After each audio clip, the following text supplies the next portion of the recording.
Hello, amazing tech explorers. If any code is not visible, don't worry. In the comment section, we have given the code's Google Drive link where you can get the entire code. Welcome to Shakespeare GPT tutorial, building Word2vec embeddings. Today we're going to learn something absolutely magical, how to convert Shakespeare's beautiful words into mathematical vectors that AI can understand. Imagine transforming text like to be or not to be into special numbers that capture the meaning. Now let's look at our remember section. Remember, Word2vec turns words into number vectors, like giving each word a unique mathematical fingerprint. Think of it this way. Every word gets its own secret code of numbers. And here's our real example. The word love might become a list like 0.2, minus 0.1, 0.8, 0.3, and heart gets similar numbers because they're related. Isn't that incredible? Let's dive in.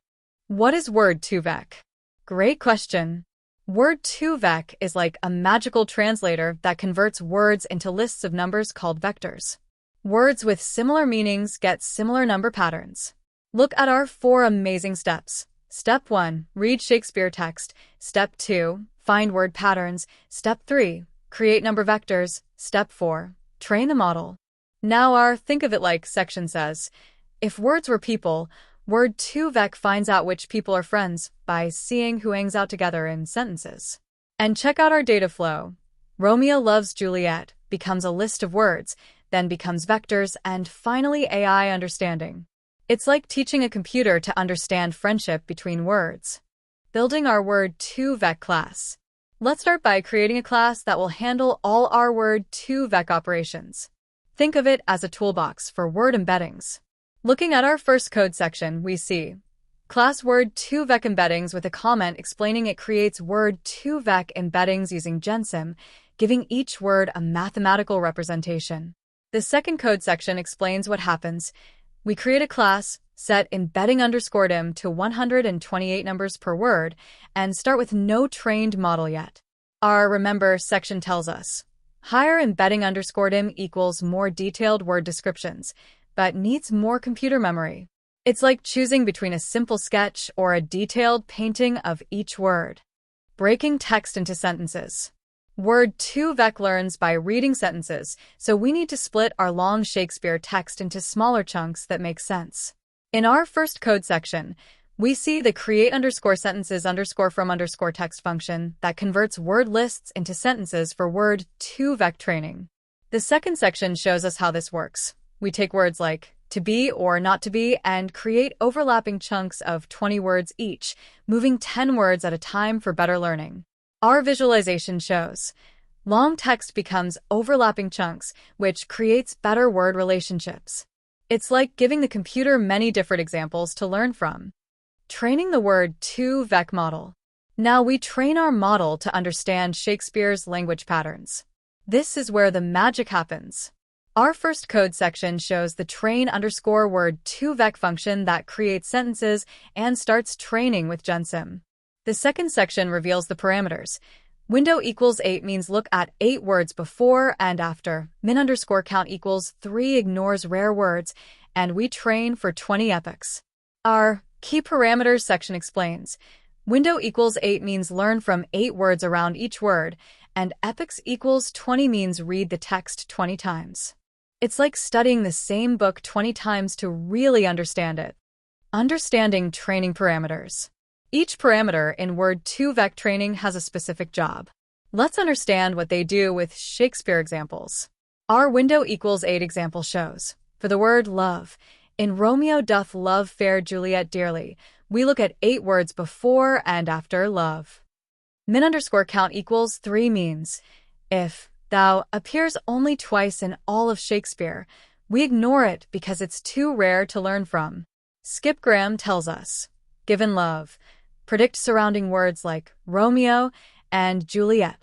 Our Shakespeare fact reveals words like thee, thou, doth will have similar vectors because they appear in similar contexts. Shakespeare's Old English creates beautiful word families. Saving our trained model. After spending time training, we save our model so we don't have to train again. It's like saving your homework. Our first code section shows how we save the model after training is complete, storing it as Shakespeare_Word2vec model. The second section demonstrates loading. We use try except to load the model, and if it works, we're ready to go instantly.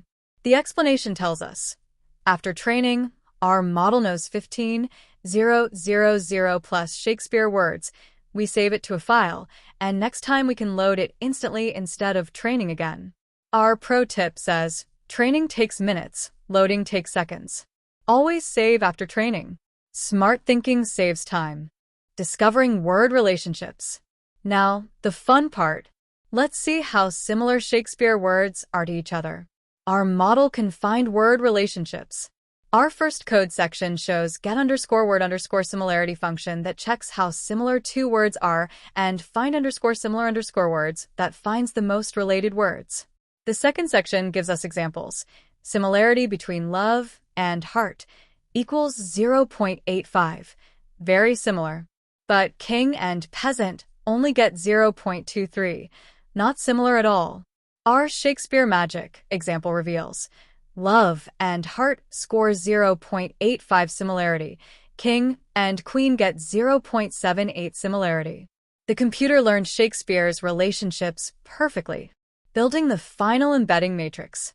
We create a big table where each row is a word and each column is a number. This matrix feeds into our Shakespeare GPT. Our first code section shows get_embedding_matrix function that creates a matrix using our trained Word2vec model. The second section explains the result. We get a 15,000 by 128 matrix where row 0 might be with its numbers and row 1 might be and with different numbers.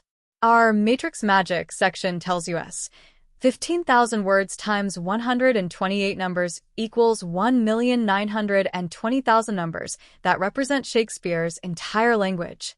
That's like having a giant dictionary made of pure mathematics. Testing Shakespeare word relationships. Let's test our model with actual Shakespeare word pairs to see if it learned the language correctly. Our first code section shows the test_word2vec_embeddings function with test pairs like love and heart, king and queen. The second section demonstrates finding similar words for test words like love, death, king, and fair, showing the top 5 most similar words for each. Our expected results section predicts love should find heart, dear, sweet, while king should find queen, prince, lord. It's like the computer learned Shakespeare's poetry patterns. Putting it all together. Here's how to use our complete Word2vec system for the Shakespeare GPT project. Our first code section shows the complete usage. Create embeddings object, train on Shakespeare text, test the embeddings, and create the final matrix. The second section explains step by step. Create the object, feed Shakespeare words, train for 2 to 3 minutes, test similarities, generate the matrix, and send it to the GPT neural network. Our final magic section celebrates. Your GPT now knows that Romeo and Juliet are related, and love and heart go together. We've taught the computer to understand Shakespeare's beautiful language. Complete production code. Here's our final masterpiece, the complete production-ready Word2vec class that brings Shakespeare's words to life. This massive code block contains everything we've learned. The class definition, sentence creation, training, saving, loading, similarity checking, and matrix generation.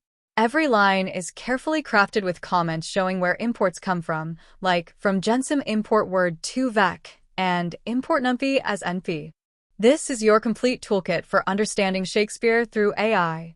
You've just learned how to transform poetry into mathematics and mathematics back into understanding. And remember, if any code is not visible, don't worry. In the comment section, we have given the code's Google Drive link where you can get the entire code. Congratulations, young tech explorer.